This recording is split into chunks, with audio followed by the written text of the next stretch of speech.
Welcome back to J P vlogs. Bigg Boss Malayalam season 6 ഇപ്പോൾ തുടങ്ങിയിട്ട് ഒരാഴ്ചയായി. ഫസ്റ്റ് എവിക്ഷൻ ഇന്നലെ കഴിഞ്ഞു. അപ്പോൾ ഈ സീസൺ തുടങ്ങിയപ്പോൾ തൊട്ട് വിചാരിച്ചിരുന്നു ഒരു ഡെയിലി റിവ്യൂ വീഡിയോ ചെയ്യാം എന്നൊക്കെ വിചാരിച്ചിരുന്നു. പക്ഷേങ്കിൽ ഇതൊരു എപ്പിസോഡ്സ് കണ്ടതിൽ ഒട്ടും എൻഗേജിങ് ആയിരുന്നില്ല, പ്രത്യേകിച്ച് ഇൻട്രസ്റ്റിംഗ് ആയിട്ട് ഒന്നും തന്നെ ഉണ്ടായിരുന്നില്ല. അതുകൊണ്ട് ഇപ്രാവശ്യം മതി, റിവ്യൂ വേണ്ടാന്ന് വിചാരിച്ചിരിക്കുകയായിരുന്നു. പക്ഷേ ഇന്നലത്തെ എവിക്ഷനും കൂടി കഴിഞ്ഞപ്പം വീണ്ടും കാണാൻ ചെറിയൊരു ഇൻട്രസ്റ്റ് തോന്നുന്നുണ്ട്. അപ്പോൾ അതിൻ്റെ ഒരു അനാലിസിസ് വീഡിയോ ആയിട്ടാണ് ഞാനിന്ന് വന്നിട്ടുള്ളത്. സോ ഇന്നലെ നമ്മുടെ രതീഷ് കുമാർ എന്ന് പറയുന്ന കണ്ടസ്റ്റന്റ് ആണ് ഈ സീസണിൽ ഫസ്റ്റ് എവിക്റ്റ് ആയിട്ടുള്ളത്. അപ്പോൾ പുള്ളി വന്നപ്പോൾ തൊട്ട് ഭയങ്കര വെറുപ്പിക്കലായിരുന്നു. വന്ന ഫസ്റ്റ് ഡേ തൊട്ടിട്ട് തന്നെ ഒരാവശ്യമില്ലാണ്ട് ഇങ്ങനെ ബഹളം വെച്ച് പിന്നെ എല്ലാവരെയും പോയി ഇറിറ്റേറ്റ് ചെയ്ത് ഒരു മനുഷ്യർക്കും ഒട്ടും ഇഷ്ടം തോന്നാത്ത ഒരു ക്യാരക്ടറായിരുന്നു. പക്ഷേ നമുക്കറിയാം, മുമ്പുള്ള സീസൺസ് വെച്ച് നോക്കിക്കഴിഞ്ഞാലും തുടക്കത്തിൽ ഭയങ്കര നെഗറ്റീവ് കിട്ടുന്ന ആളുകൾക്കാണ് പ്രേക്ഷക പിന്തുണ കിട്ടിക്കൊണ്ടിരുന്നത്. അപ്പോൾ ആ ഒരു സ്ട്രാറ്റജി വെച്ചിട്ടാണെന്ന് തോന്നുന്നു ഈ പുള്ളി ഫസ്റ്റ് തൊട്ട് തന്നെ തുടങ്ങിയത്. അതായത് ഈ ഒരാഴ്ചയിൽ തന്നെ ബിഗ് ബോസിന്റെ ഇതുവരെ നമ്മൾ കണ്ട എല്ലാ സീസൺസിലും ആളുകൾ എടുത്തിട്ടുള്ള എല്ലാ സ്ട്രാറ്റജീസും ഈ ഒരൊറ്റ വീക്ക് കൊണ്ട് തന്നെ പുള്ളി കാണിച്ചിരുന്നു. അതായത് അലറൽ സ്ട്രാറ്റജി ആണെങ്കിലും, പിന്നെ ഒറ്റപ്പെടൽ സ്ട്രാറ്റജി, അതേപോലെ ക്വിറ്റ്, ഞാൻ ഷോ ക്വിറ്റ് ചെയ്തു പോവാന്ന് പറഞ്ഞിട്ടൊരു നാടകം, അങ്ങനെ എല്ലാം ഒറ്റ വീക്കിൽ കാണിച്ചത് കൊണ്ടാണെന്ന് തോന്നുന്നു പുള്ളിക്ക് ഇങ്ങനെ ഒരു എവിക്ഷൻ നേരിടേണ്ടി വന്നത്. പക്ഷെ എനിക്ക് തോന്നുന്നു ഇത്രയും വെറുപ്പിച്ചെങ്കിലും ഈ ഒരു എവിക്ഷൻ ഫെയർ ആയിട്ട് എനിക്ക് തോന്നുന്നില്ല. ബിക്കോസ് നമ്മൾ ഒരാഴ്ചയായിട്ട് എപ്പിസോഡ്സ് കണ്ടവർക്കറിയാം, ഇതുവരെ കാണിച്ചിട്ടുള്ള എല്ലാ കണ്ടന്റും പുള്ളിയുടെ കണ്ടന്റ് മാത്രമായിരുന്നു. വേറെ ഒന്നും പ്രത്യേകിച്ചിട്ട് എപ്പിസോഡ്സിൽ കണ്ടതായിട്ട് ഞാൻ ഓർക്കുന്നില്ല. പിന്നെ ആദ്യത്തെ കുറച്ച് ദിവസങ്ങളിൽ ഭയങ്കരമായിട്ട് നമ്മളെ വെറുപ്പിച്ചെങ്കിലും പിന്നെ ചെറിയ രീതിയിൽ പുള്ളി ട്രാക്കിലോട്ട് വരുന്നുണ്ടായിരുന്നു. ഇപ്പം ജയിൽ നോമിനേഷൻ കഴിഞ്ഞതിന് ശേഷം പുള്ളിയും ജിൻഡോ ബ്രോയും കൂടിയാണ് ജയിലിലായത്. അപ്പൊ അവർ തമ്മിലുള്ള ഒരു കോൺവെർസേഷൻ ഒക്കെ കുറച്ചെങ്കിലും ഒരു ഫണ്ണ് എനിക്ക് തോന്നിയായിരുന്നു. അതായത് നമ്മൾ ഈ ഒരു ഫുൾ വീക്കിലുള്ള എപ്പിസോഡ്സ് നോക്കിക്കഴിഞ്ഞാൽ ചിരിക്കാൻ ഒരു വകയുണ്ടായിരുന്നില്ല. എപ്പോൾ തുറന്നാലും ഭയങ്കര ഒച്ചപ്പാടും ബാളവും അടിയും മാത്രം. ജസ്റ്റ് സത്യം പറഞ്ഞാൽ ഇങ്ങനെ ഫോർവേഡ് അടിച്ചിട്ടാണ് കണ്ടുകൊണ്ടിരുന്നത്. പിന്നെ ഈ രതീഷ് ബ്രോ വരുന്ന സമയത്ത് വോളിയം കുറച്ച് വെക്കേണ്ടെന്ന അവസ്ഥയായിരുന്നു. അമ്മാതിരി വെറുപ്പിക്കലായിരുന്നു. അപ്പോൾ അതിൽ നിന്നൊക്കെ ചെറിയ രീതിയിലൊരു മാറ്റം കണ്ടിട്ടുണ്ടായിരുന്നു പുള്ളിയിൽ. പിന്നെ ലാലേട്ടന്റെ ഒരു സാറ്റർഡേ വാർണിംഗ് ഒക്കെ ആയപ്പോഴത്തേക്കും ആക്ച്വലി പുള്ളി നിന്നിരുന്നെങ്കിൽ ഒന്ന് മാറ്റി കളിച്ചേനെ എന്ന് എനിക്ക് തോന്നുന്നുണ്ട്. കാരണം പുള്ളി എന്തായാലും അവിടെ റിയൽ ആയിട്ടല്ല നിന്നത്. ഇത്രയും സീസൺസ് കണ്ടുകൊണ്ട് എന്തൊക്കെയോ ഇങ്ങനെയൊക്കെ കളിച്ചാലാണ് ബിഗ് ബോസിൽ നിലനിൽക്കാൻ പറ്റുക എന്നൊക്കെയുള്ള ഒരു പ്ലാനിങ്ങിൽ വന്നിട്ട് പാളിപ്പോയ പോലെയാണ് തോന്നുന്നത്. മേ ബി പുള്ളി റിയൽ ആയിട്ട് നിന്നിരുന്നെങ്കിൽ കുറെ നാൾ കൂടി പോകാമായിരുന്നു. കാരണം പുള്ളിക്ക് അതിനുള്ള ഒരു കാലിബർ ഉണ്ട്, നല്ല എനർജി ഉണ്ട്, നന്നായിട്ട് പാട്ടൊക്കെ പാടി ആളുകളെ കയ്യിലെടുക്കാനുള്ള ഒരു കഴിവുണ്ട്, ആ ഒരു എനർജി ഉണ്ട്. പക്ഷെ ആ എനർജി പുള്ളി യൂട്ടിലൈസ് ചെയ്തത് ചുമ്മാ അടി ഉണ്ടാക്കാനും ഇതിനൊക്കെ വേണ്ടിയിട്ടായിരുന്നു. അതാണ് അവിടെ പാളിപ്പോയത്. പക്ഷെ എന്നാലും ഒരു ചാൻസ് കൊടുക്കായിരുന്നു എന്ന് എനിക്ക് തോന്നുന്നു. Compare to all other contestants എന്തെങ്കിലുമൊക്കെ ഒരു കണ്ടന്റ് കൊടുത്തത് ഈ പുള്ളി തന്നെയാണ്. അപ്പൊ ആ ഒരു പരിഗണന ബിഗ് ബോസിന് കൊടുക്കായിരുന്നു. കാരണം ആളുകളുടെ വോട്ടിങ്ങിലാണ് പുള്ളി ഔട്ടായി പോയതെന്ന് സത്യത്തിൽ വിശ്വസിക്കാൻ പറ്റുന്നില്ല. ഇങ്ങനെയൊക്കെ ആണെങ്കിലും കുറെ അത്യാവശ്യം സപ്പോർട്ട് ഉണ്ടായിരുന്നു എന്ന് തന്നെയാണ് എനിക്ക് പേഴ്സണലി തോന്നുന്നത്. പിന്നെ ഈ രതീഷ് കുമാറും സുരേഷ് ഏട്ടനും തമ്മിലുള്ള ആ ഒരു ഇഷ്യൂ എനിക്ക് ആക്ച്വലി സുരേഷ് ഏട്ടന്റെ ഭാഗത്തും കുറച്ച് പ്രോബ്ലം ഉള്ളതായിട്ട് തോന്നുന്നുണ്ട്. കാരണം അതായത് തുടക്കത്തിൽ രതീഷും ജാൻമണിയും തമ്മിലുള്ള ഒരു ഇഷ്യൂ ഉണ്ടായിരുന്നു. അങ്ങനെ കെട്ടിപ്പിടിക്കുക എന്നൊക്കെ പറഞ്ഞിട്ട് ഭയങ്കര ഓവറാക്കി ചാളാക്കി പുള്ളി. ഒരാവശ്യമില്ലായിരുന്നു. പക്ഷെ എന്നാലും പുള്ളി അത് പറഞ്ഞു, ജാൻമണി സോറി പറഞ്ഞു, അതവിടെ തീർന്നില്ല. അത് വേറൊരു തലത്തിലേക്ക് അയാൾ കൊണ്ടുപോയിട്ടില്ലായിരുന്നു.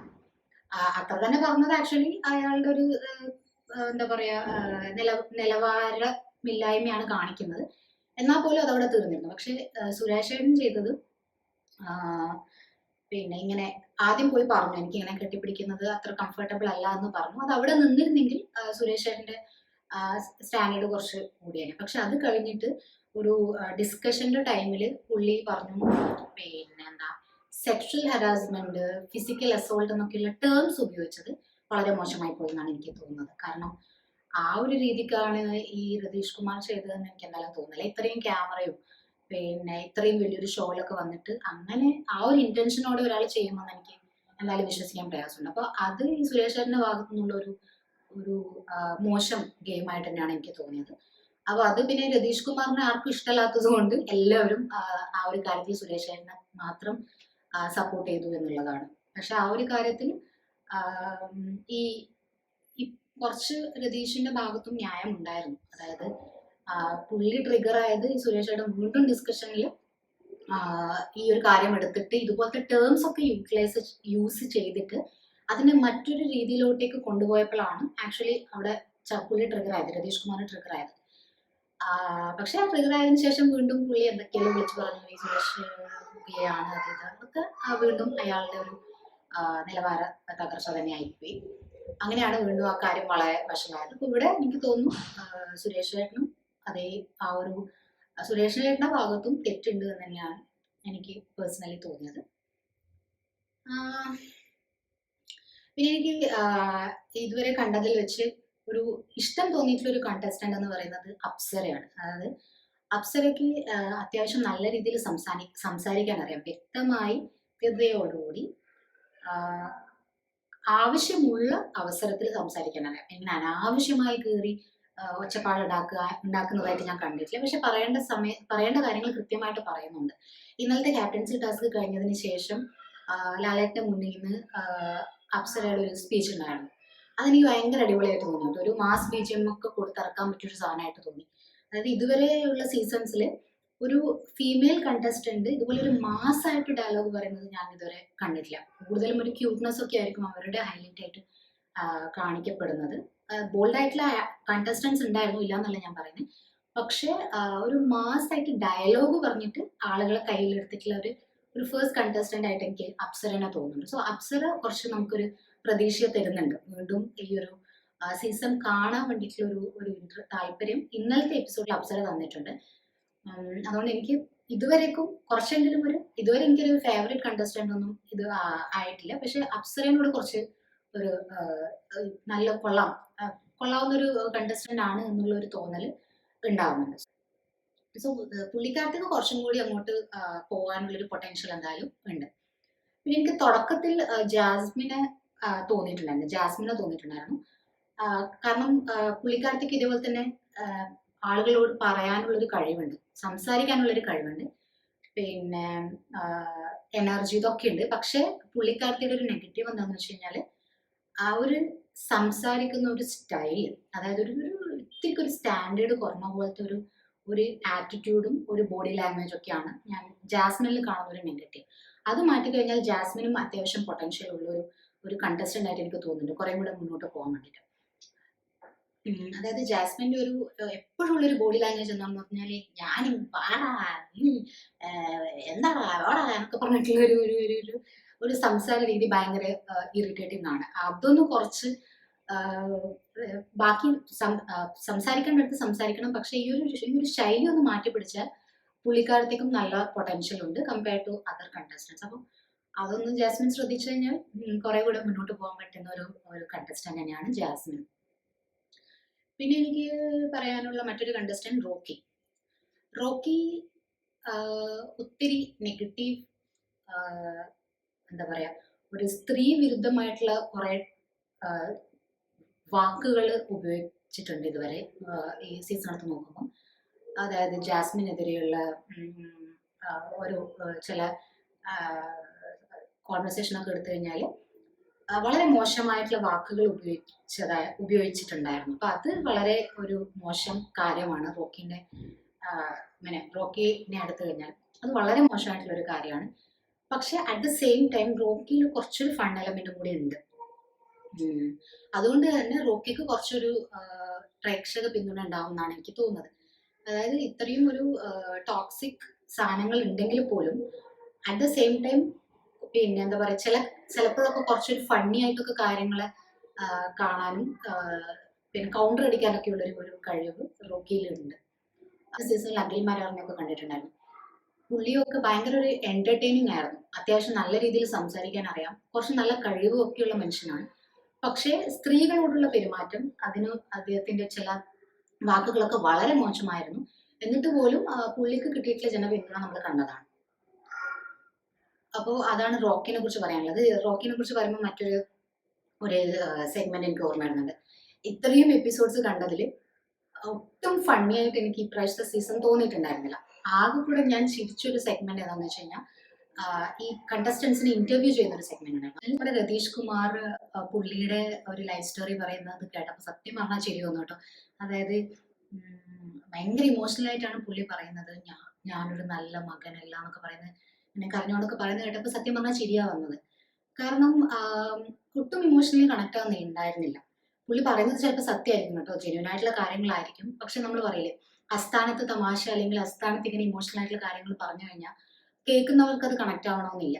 ഇപ്പോൾ നേരെ മറിച്ച് കുറേ നേരം പുള്ളിക്ക് ഒരു ഐ മീൻ മുമ്പത്തെ സീസൺസിലൊക്കെ പോലെ ലൈഫ് സ്റ്റോറി പറയാനായിട്ടുള്ളൊരു സമയം, ഒത്തിരി സമയം കൊടുത്തു കഴിഞ്ഞാൽ നമ്മൾ ആ ഒരു ഫ്ലോയിൽ പറഞ്ഞു പറഞ്ഞ് നമ്മുടെ സങ്കടകരമായിട്ടുള്ള കാര്യങ്ങളൊക്കെ പറയുമ്പോൾ അത് കേൾക്കുന്ന ആളുകൾക്ക് സങ്കടം വരും. പക്ഷെ ഇത് അങ്ങനത്തെ കാര്യങ്ങൾ മാത്രം എടുത്ത് ആ ഒരു സമയത്ത് ഇങ്ങനെ പറഞ്ഞ് ആ പുള്ളി ഇമോഷണൽ ആവുന്നത് കാണുമ്പോഴും ഒരു ഡ്രാമ പോലെയാണ് തോന്നിയത്.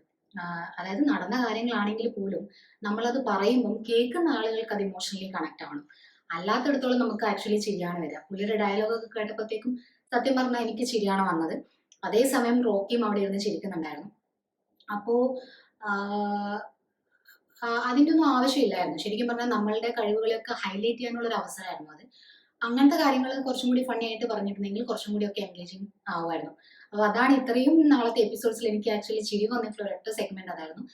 പിന്നെ മറ്റൊരു സെഗ്മെന്റ് രതീഷ് കുമാറും ജിൻഡോ ബ്രോയും ജയിലിലായിരുന്ന സമയത്ത് അവരുടെ കോൺവെർസേഷൻ ഒക്കെ കുറച്ച് ഫണ്ണി ആയിരുന്നു. അതിനപ്പുറത്തേക്ക് ചിരിക്കാൻ ഒരു വക ഇപ്രാവശ്യത്തെ സീസണിൽ ഉണ്ടായിരുന്നില്ല. പിന്നെ പറയാനുള്ള മറ്റൊരു കണ്ടസ്റ്റന്റ് ഗബ്രി.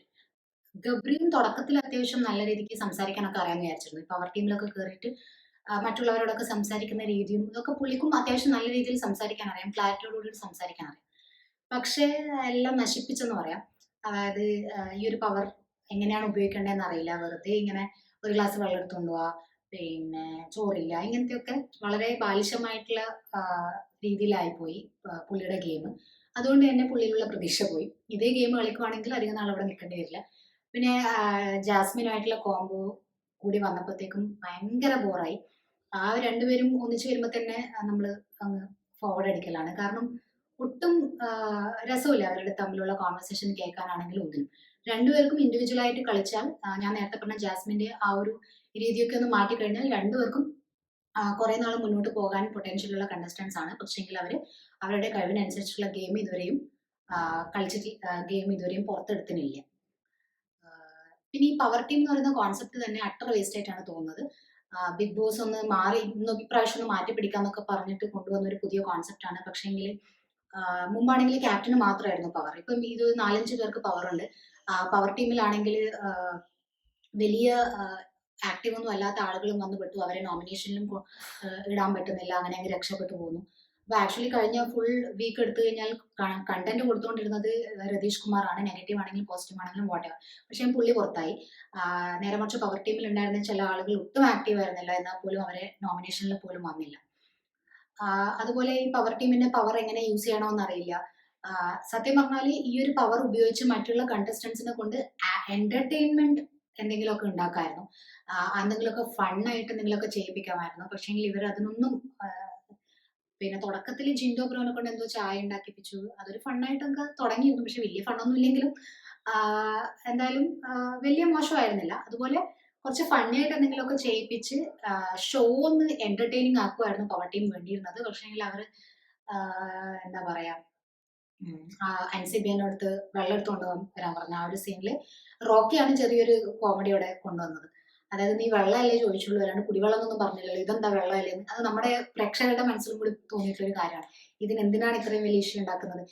വരുന്നവരോടും പോകുന്നവരോടും ഒക്കെ വിളിച്ചു വരുത്തി ഇവളോട് ഞാൻ വെള്ളം ചോദിച്ചു, എന്നിട്ട് എനിക്ക് ഇങ്ങനെ കൊണ്ടുവന്ന് തന്നു, ഇതെന്താ LKG പിള്ളേരോ? അങ്ങനെ എന്താ പറയാ, ഡേ ബൈ ഡേ ഗബ്രിയുടെ ഒരു ഗെയിം വളരെ വളരെ ചൈൽഡിഷ് ആയി താണ് വരികയാണ്. സോ ഗബ്രി അത് ശ്രദ്ധിച്ചു കഴിഞ്ഞാൽ മുന്നോട്ട് പോകാം. പിന്നെ എടുത്തു പറയാനുള്ള കണ്ടസ്റ്റൻസ് മറ്റാരും ഉള്ളതായിട്ട് എനിക്ക് തോന്നുന്നില്ല.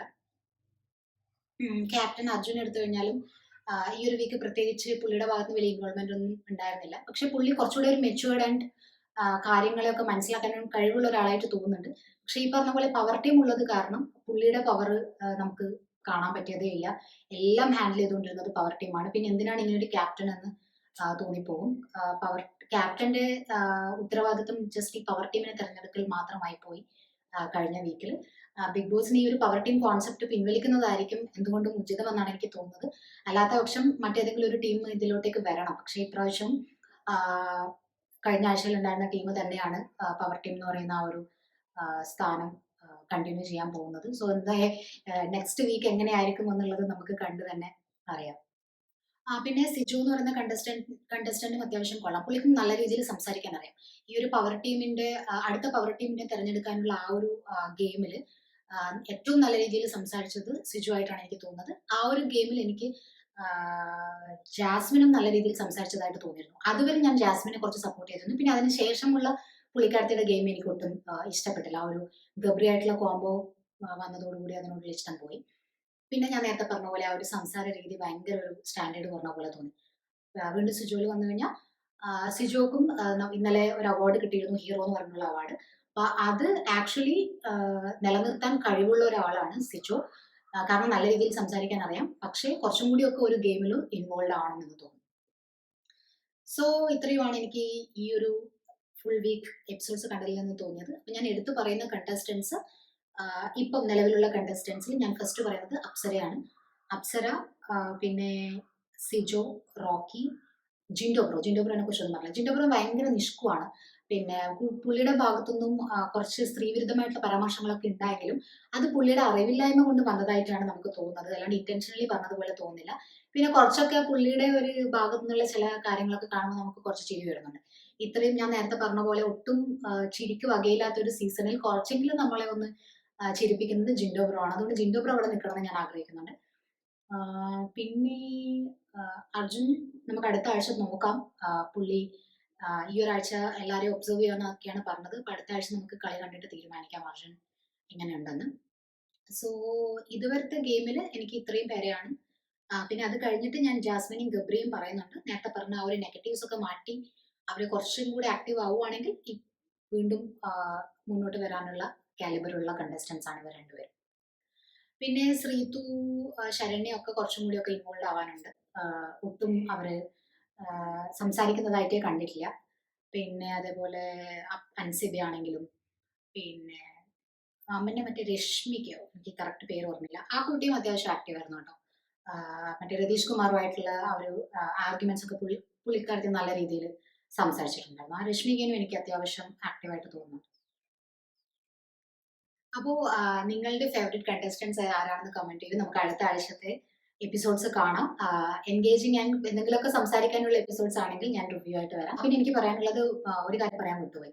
ഞാൻ ഇതിന്റെ ലൈവ് കാണുന്നില്ല കേട്ടോ, എപ്പിസോഡ്സ് മാത്രമേ കാണുന്നുള്ളൂ. ലൈവ് കാണാനുള്ള സമയമൊന്നുമില്ല. പിന്നെ ഇതുവരേക്കും ലൈവ് കാണാനുള്ള താല്പര്യവും തോന്നിയിട്ടില്ല. അതിന് മാത്രമൊന്നും ഉള്ളതായിട്ട് തോന്നിയിട്ടില്ല.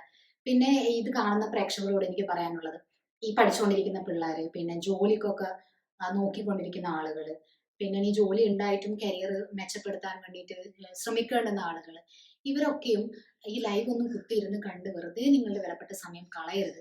കാരണം നമുക്ക് എല്ലാവർക്കും അറിയാം, ഈ ബിഗ് ബോസ് എന്ന് പറയുന്നത് ഭയങ്കര ഒരു അഡിക്റ്റീവ് ഷോ ആണ്. നമ്മളിത് കണ്ടു തുടങ്ങിക്കഴിഞ്ഞാൽ നല്ലതോ ചീത്തയോ എന്തോ ആയിക്കൊള്ളട്ടെ, നമ്മൾ അതിൽ അഡിക്റ്റ് ആയി പോകും. പിന്നെ നമുക്കത് എന്തായാലും നമ്മളത് കണ്ടിന്യൂസ് ആയിട്ട് കാണും. അപ്പൊ ഈ ലൈവ് ഒക്കെ കണ്ടു തുടങ്ങിക്കഴിഞ്ഞാൽ പിന്നെ നമ്മുടെ എന്താ പറയാ, ഫുൾ സമയം നമ്മൾ അതിലങ്ങ് ഇൻവെസ്റ്റഡ് ആയിപ്പോകും. നിങ്ങൾക്കറിയാം 100 ഡേയ്സ് ഷോ ആണ്. ഈ 100 ദിവസങ്ങൾ നമ്മളുടെ ഈ 24 മണിക്കൂറൊന്നും ഒരിക്കലും ഇതിൽ കൊടുത്ത് വെറുതെ നിങ്ങൾ നിങ്ങളുടെ വിലപ്പെട്ട സമയം വേസ്റ്റ് ആക്കരുതെന്നാണ് എനിക്ക് പറയാനുള്ളത്. ബാക്കിയുള്ള ടൈമൊക്കെ നമ്മൾ പ്രൊഡക്റ്റീവായിട്ട് യൂട്ടിലൈസ് ചെയ്തതിന് ശേഷം ഈ 1-1.5 മണിക്കൂർ എപ്പിസോഡ്സ് കാണുന്നതിൽ കുഴപ്പമില്ല. ഒരു എന്റർടൈൻമെന്റ് പോലെ കാണുന്നതിൽ തെറ്റില്ല. പക്ഷെങ്കിൽ നമുക്കറിയാം, നമ്മൾ അല്ലാത്ത സമയത്തും ഇൻസ്റ്റാഗ്രാമിൽ സ്ക്രോളിംഗ് ആണെങ്കിലും യൂട്യൂബ് വീഡിയോസ് കാണലും ഇങ്ങനെ ഒത്തിരി എന്റർടൈൻമെന്റ് തന്നെയാണ്. അതിന്റെ കൂടെ ഇപ്പൊ ഈ ബിഗ് ബോസും ആഡ് ഓൺ ആവുകയാണ് ചെയ്യുന്നത്. നിങ്ങളുടെ 100 ദിവസത്തെ വിലപ്പെട്ട സമയമാണ് നിങ്ങൾ ഇതിൽ ഇൻവെസ്റ്റ് ചെയ്യാൻ പോകുന്നത്. സോ നിങ്ങളുടെ പ്രൊഡക്റ്റീവ് അവേഴ്സും ബിഗ് ബോസ് അവേഴ്സും ഒക്കെ കൃത്യമായിട്ട് ബാലൻസ് ചെയ്യാൻ പറ്റുമെന്നുണ്ടെങ്കിൽ മാത്രം ഈ ഒരു ഷോക്ക് തലവെച്ച് കൊടുക്കുക. അല്ലെങ്കിൽ നിങ്ങളുടെ വിലപ്പെട്ട സമയം നിങ്ങൾ വേസ്റ്റ് ചെയ്യാനാണ് പോകുന്നത്. സോ അത്രയേ ഉള്ളൂ. ഇനി നമുക്ക് അടുത്ത വീഡിയോ ആയിട്ട് കാണാം. അതുവരെ എല്ലാവർക്കും